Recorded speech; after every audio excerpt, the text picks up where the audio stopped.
नमस्कार मित्रांनो, तुला शिकवीन चांगला धडा. पुढील प्रोमध्ये आजी म्हणते, दुर्गे अधिपती बरोबर बोलतोय. मोठ्या मालकांचं कधी डोकं फिरल सांगता येत नाही. त्या पहिले तू लगीन करून घे. भुवनेश्वरी म्हणते, पडतंय आम्हाला अधिपतीचं. सुनबाईला घरी आणायला कुणीतरी अनुभवी व्यक्ती पाहिजे. आजी म्हणते, होय. भुई म्हणते, जी शांतपणे सगळं समजून घेईल, सांभाळून घेईल आणि सुनबाईला परत घरला परत आणील.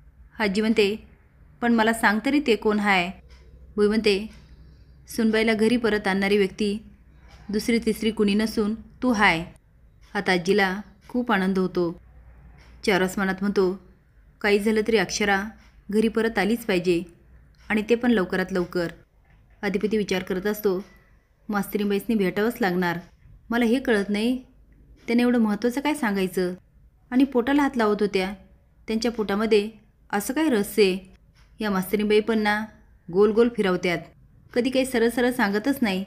लाजत म्हणतो, सरळ कसं सांगणार. मास्तरीबाई सगळ्यांपेक्षा हायच वेगळ्या. नाही राव, काही झालं तरी मास्तरीबाईला लवकरात लवकर घरी आणलं पाहिजे. याईसाहेब पण ना आमच्या बाबांना शब्द दिला ना मग पाळायचा, पण नाही. असेच नवीन अपडेट जाण्यासाठी लाईक आणि सबस्क्राईब करा. धन्यवाद.